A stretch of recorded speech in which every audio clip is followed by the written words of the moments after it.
I'm really committed to the idea of restoring and protecting large landscapes and the species who are native to those landscapes, beginning back with the Wildlands Project so many years ago and through until now. I feel that talking about carnivore conservation is pretty key to inspiring people to think big.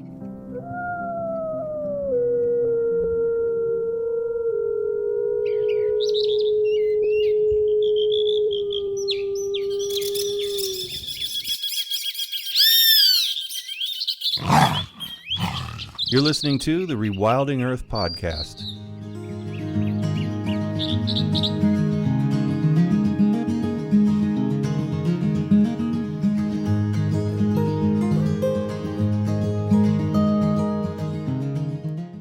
The Pacific Northwest is one of the wildest areas in the United States, and it holds some of the greatest opportunities for large, intact ecosystems with all carnivores to be represented.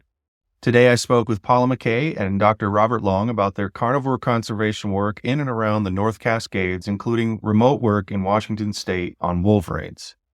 Paula MacKay has studied wild carnivores for the past 2 decades and is currently a carnivore conservation specialist with Seattle's Woodland Park Zoo. Dr. Robert Long is a senior conservation scientist at Woodland Park Zoo and director of its Living Northwest program. His primary responsibilities include coordinating carnivore research and conservation projects in the Northwest. Welcome to the Rewilding Earth podcast. Thank you, Jack. It's great to be here. We're big fans. I'm big fans of you too. I've been reading up on your work. So let's start at the top with a little bit of background. Yeah, I can start. I am a senior conservation scientist at Woodland Park Zoo, and I also direct our Living Northwest suite of conservation programs, which are basically projects focused here in the Pacific Northwest. My background is in conservation science.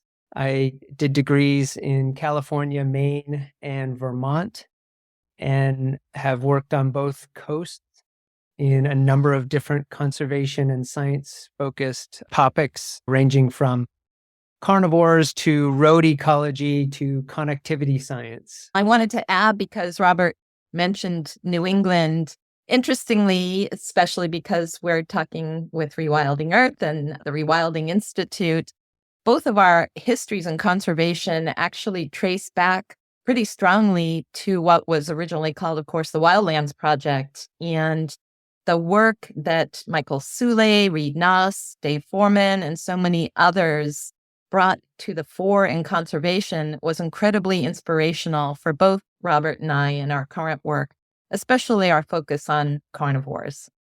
When you think about it, that's a big body of work, a large portion of life focused on what you love. How would you guys characterize your work with carnivores?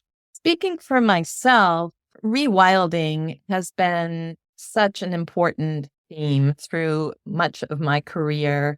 I'm really committed to the idea of restoring and protecting large landscapes and the species who are native to those landscapes, beginning back with the Wildlands Project so many years ago and through until now.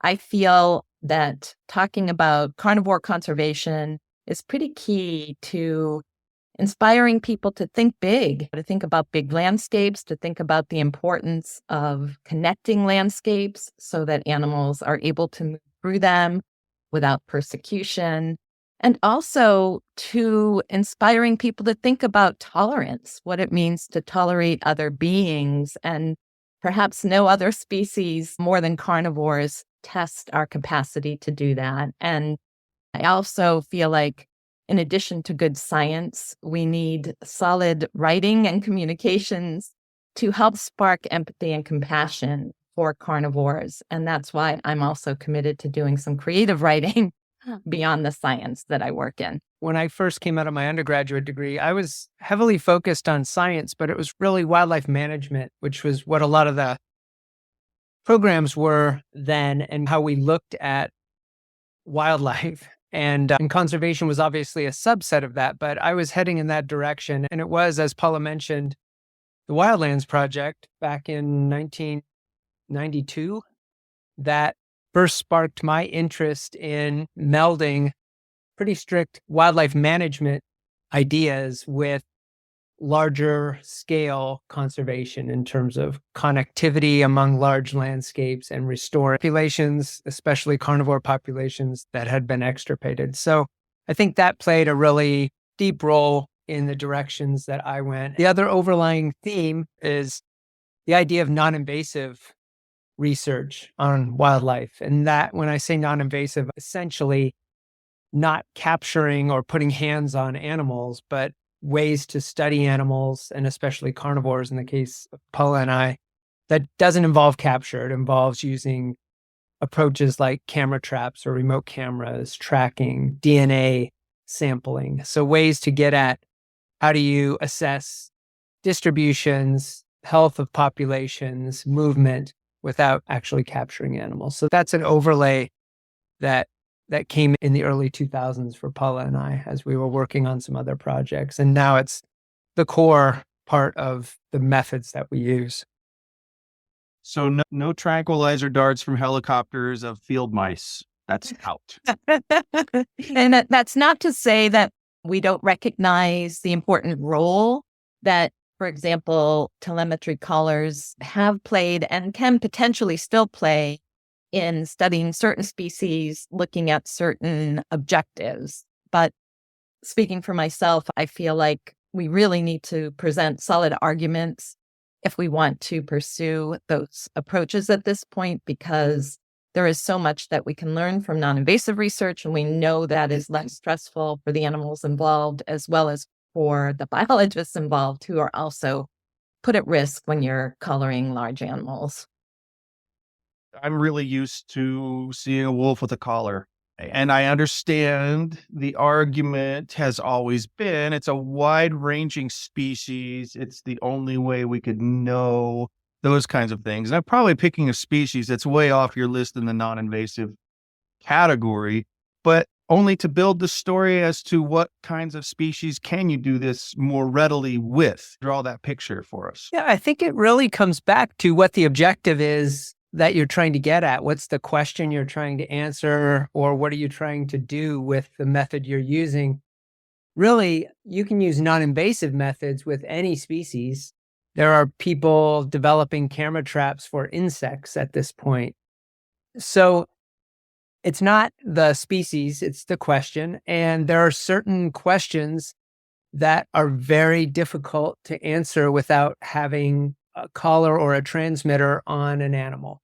Those are very specific. If you want to know exactly where a certain individual is crossing a road, it's tough to get that with a bunch of camera traps. It can be done in some instances, but having a transmitter on an animal lets you really pinpoint micro habitats that it might be using, exactly where it's crossing a road.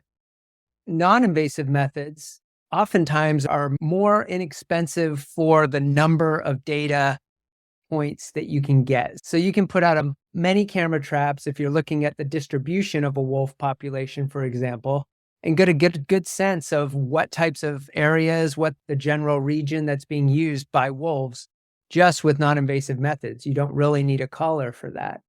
Whereas if you're trying to track a particular wolf family group, sometimes called a pack, you might want to put a collar on one of those animals, and that will give you a real-time assessment of where that individual and therefore that family group likely is.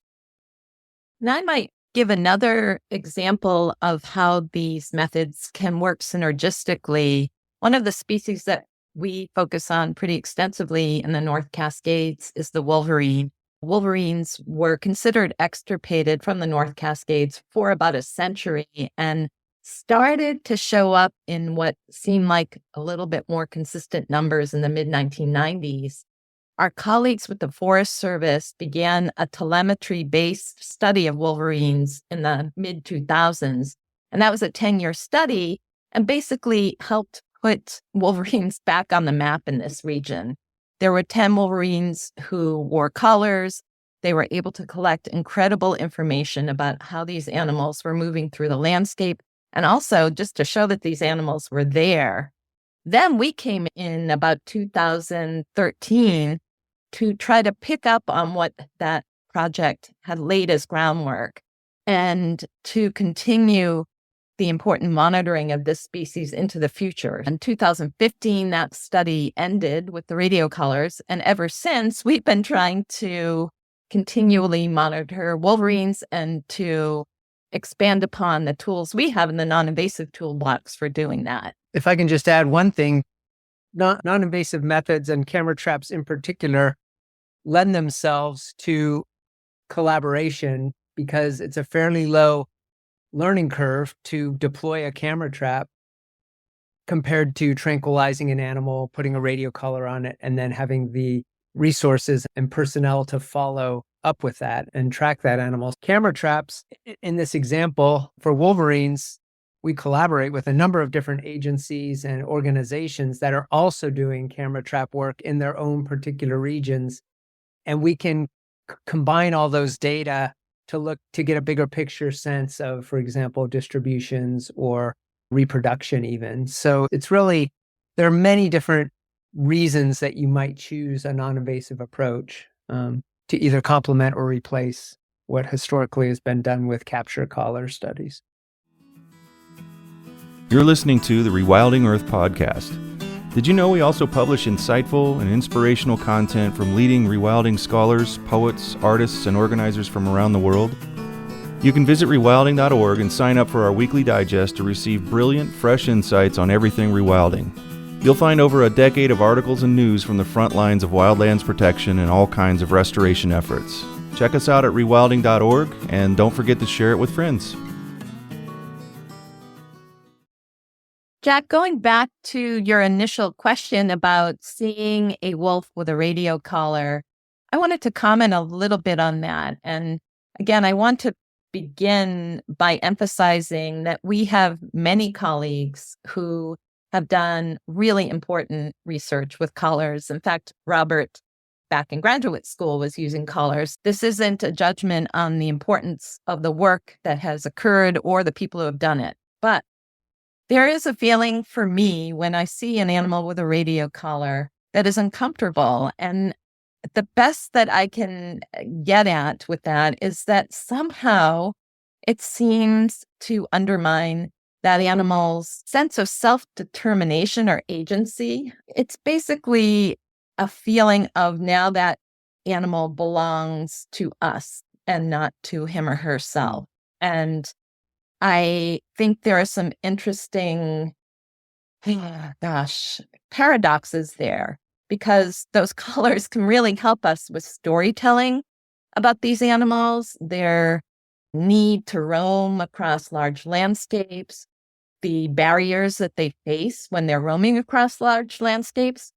But at the same time, in some ways, I feel like we're removing their freedoms. And I certainly wouldn't want a tracking device on the bottom of my car. I don't feel like I want to be studied at every point in my life. And there's an uncomfortable feeling when I look at an animal and feel like now they live under our microscope in a certain sense.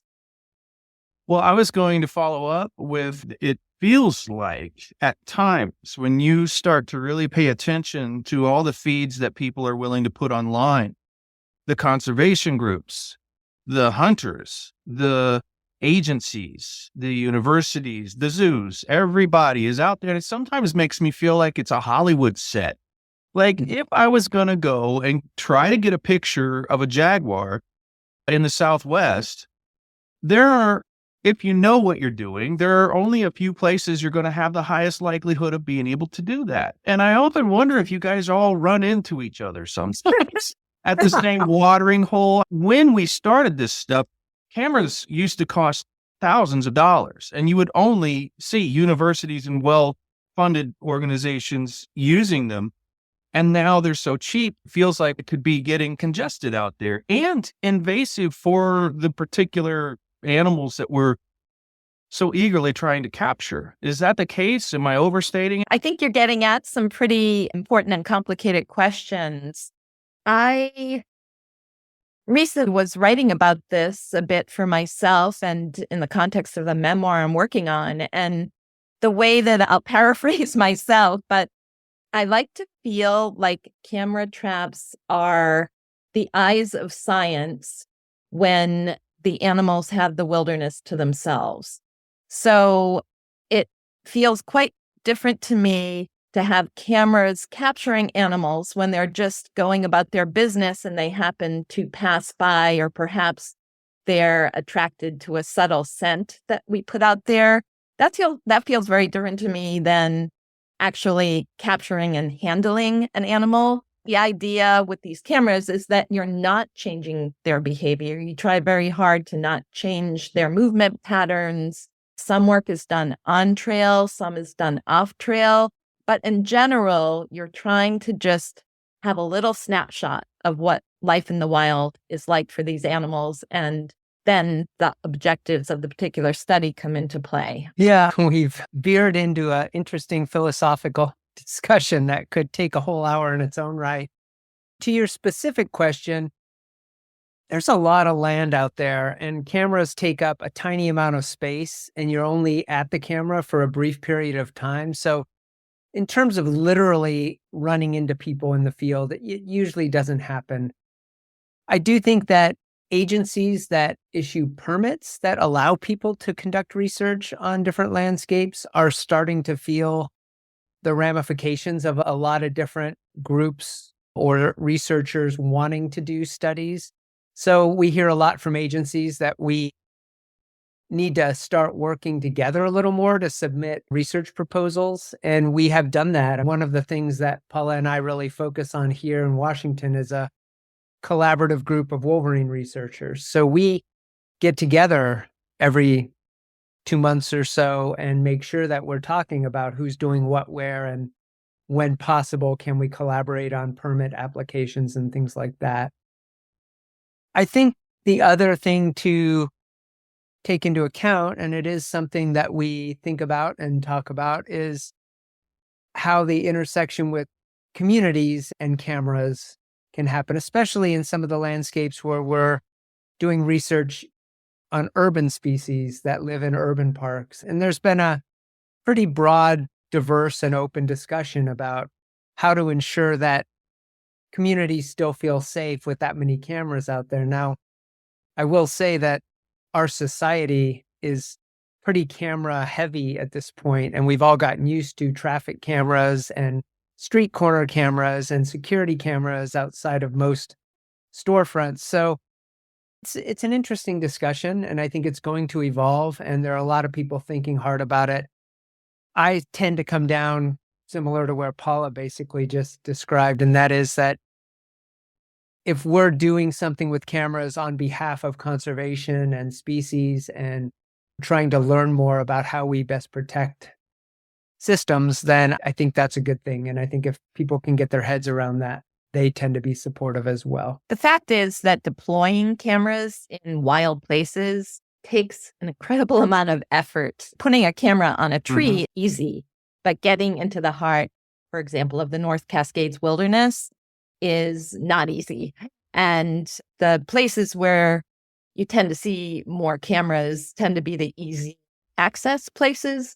Where we're studying, for example, wolverines, nobody's passing by our cameras. We're miles, if not days, out into the wilderness. It can be, we leave our cameras out there for a year. We have an automated scent dispenser that helps us do that so that we don't have to go back to them. And it can be days or even months before an animal even passes by, a non-human animal even passes by the cameras. So it really does vary with what study you're working on. I also wanted to say that in addition to documenting the presence of certain animals, cameras have really been helpful in helping us affirm that there is a given species that isn't in the system.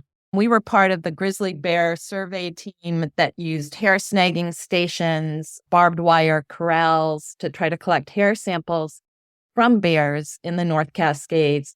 And despite the fact that there were hundreds and hundreds of these stations put out in the wilderness with remote cameras, we collected nothing but black bear samples.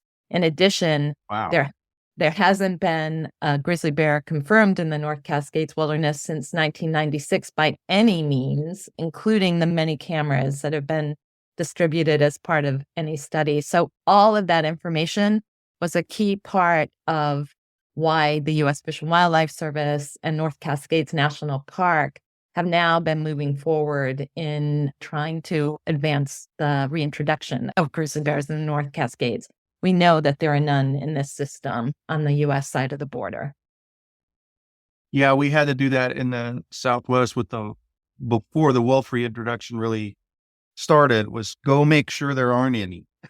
Under the Right. Endangered Species Act, you have to absolutely do all the checks. And it was the 4-direction howling surveys and all the other things that had to happen, including taking phone calls from people in the areas that were being studied. And boy, did you hear an awful lot of stuff about Sure.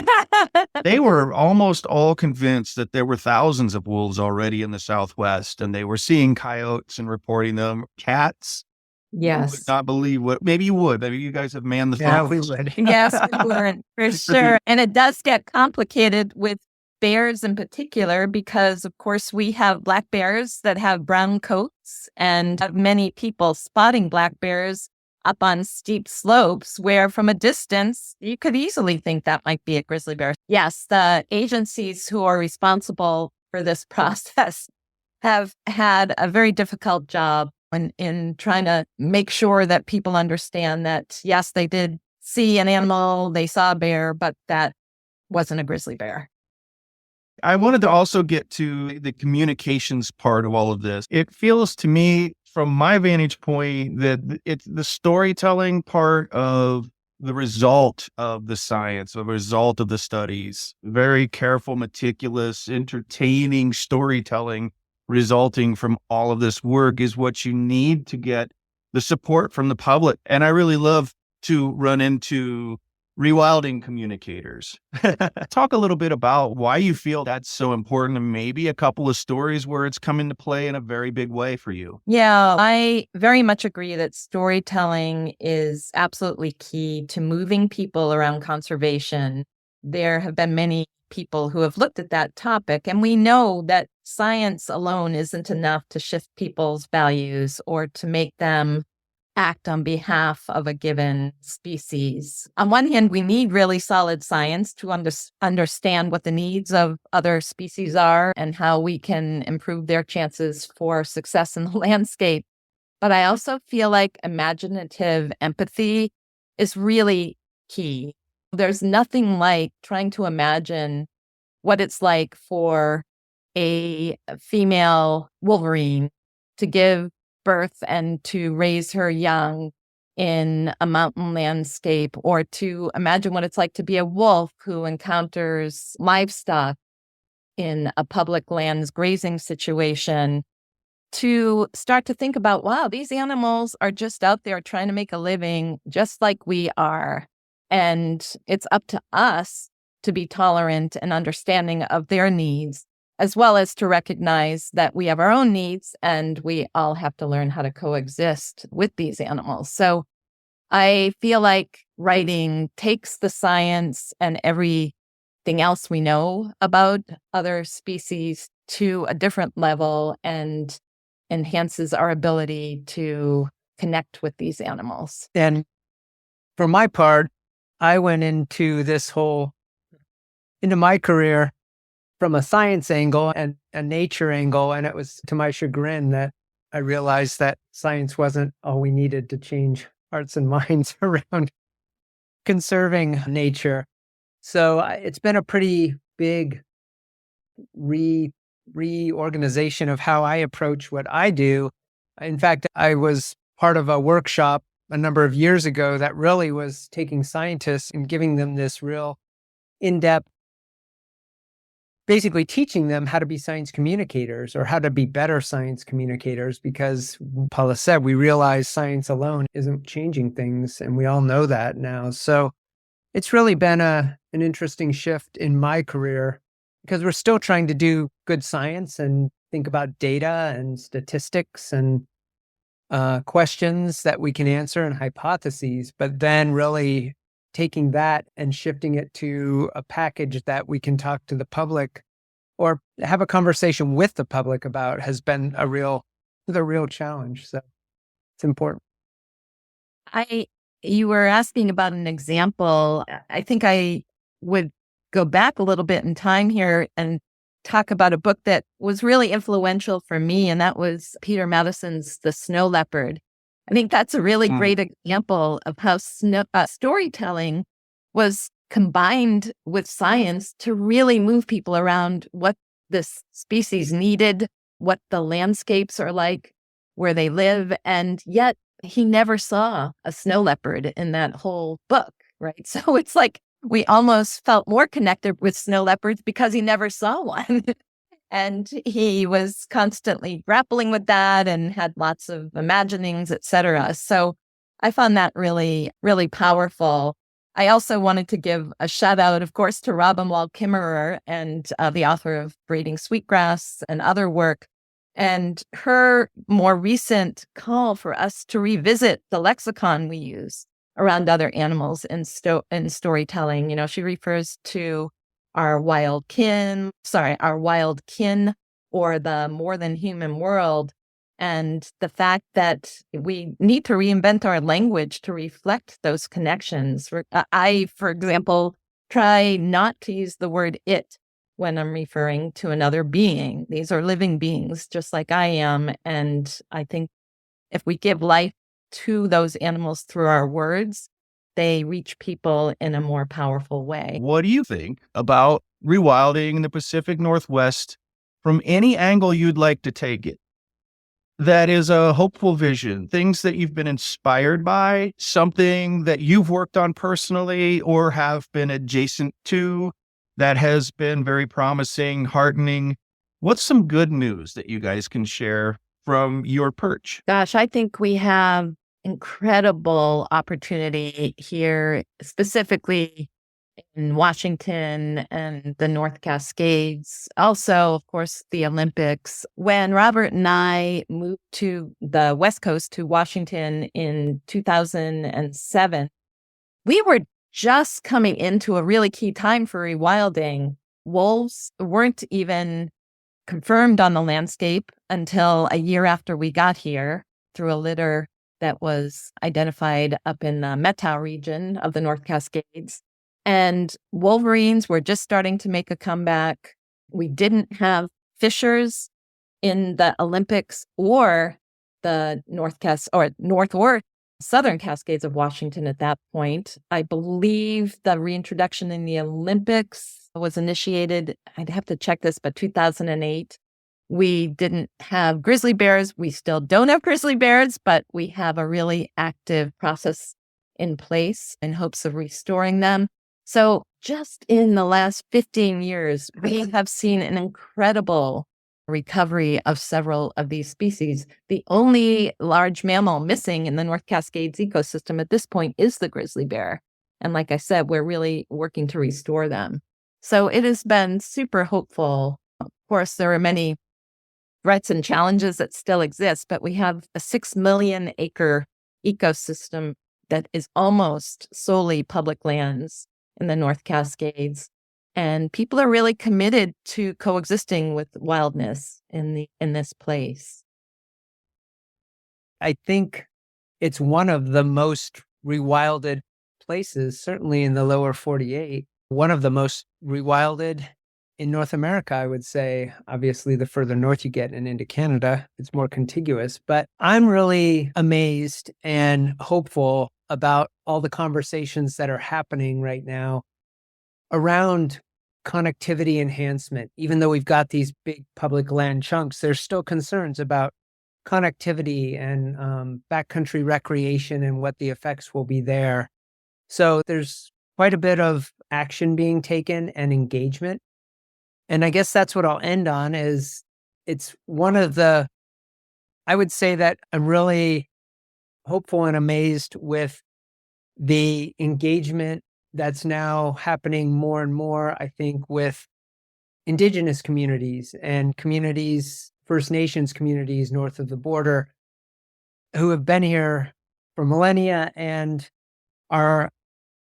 we're seeing a lot more collaboration and engagement among agencies and Indigenous communities we're collaborating and working closely with quite a few tribes and nations here in the U.S. side of the border around carnivore monitoring and conservation.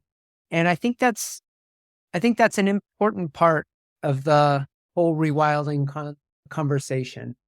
I think it's often framed as controversial or in opposing viewpoints when it comes to rewilding or wilderness and indigenous communities. But I think what we're seeing here is it doesn't have to be. Yeah. All right. One last thing. What are you guys reading right now? What's the book that you have open on your lap when you take a break tonight? I am currently reading Eat, Poop, Die by an old friend of mine, author and scientist Joe Roman, who's not only an expert in whales and marine mammals, but has a deep curiosity about the ways in which those animals and we interact with our environment. Eat, Poop, Die is a really interesting and fun read. I'm also reading Ben Goldfarb's book Crossings about road ecology, and I could name 5 others that I've been trying to get to on my shelf, but I haven't done so yet. I'm so glad I asked this question. And for me, I gravitate more towards novels. Paula reads novels as well, but I often have a novel going and then a nonfiction book, which the nonfiction book tends to take me much, much longer to get through. So I just started A Small World by Jonathan Evison. And I think I just finished a book about a small plane crash in northern Canada in the early 80s. I forget the name of the book, but it was engaging. But yeah, I usually bounce back and forth between a novel and nonfiction. Might I recommend a book named Eat, Poop, Die? Yeah, it's on my enjoy that.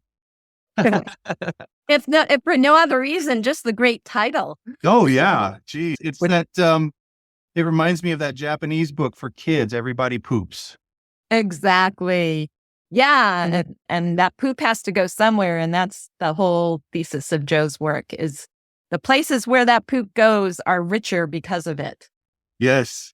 And given the amount of wildlife scat that Paula and I have collected over the decades, that's an interesting book to see where it would have all gone.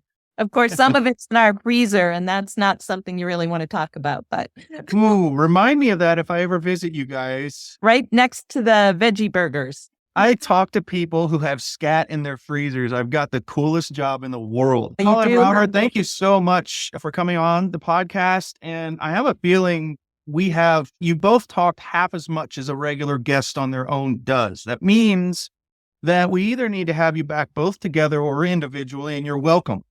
Because I know you have a lot more stories to tell. You've been around for long enough to have plenty to entertain us with and inform us with. So thank you so much for being on, and I hope we can talk again soon. Thanks so much for all that Yeah. you're doing. Yeah, we appreciate it. Take care now. Thanks for listening to the Rewilding Earth podcast. We do what we do because of you. This podcast is supported by listeners like you who long to live in a wilder world. Please consider donating at rewilding.org and subscribe to our weekly news and article digest while you're there. To go the extra mile, you can follow and share Rewilding Earth on Instagram, Facebook, and Twitter. Bonus points for sharing this podcast with your friends. To listen to past episodes, go to rewilding.org/pod. That's rewilding.org/pod.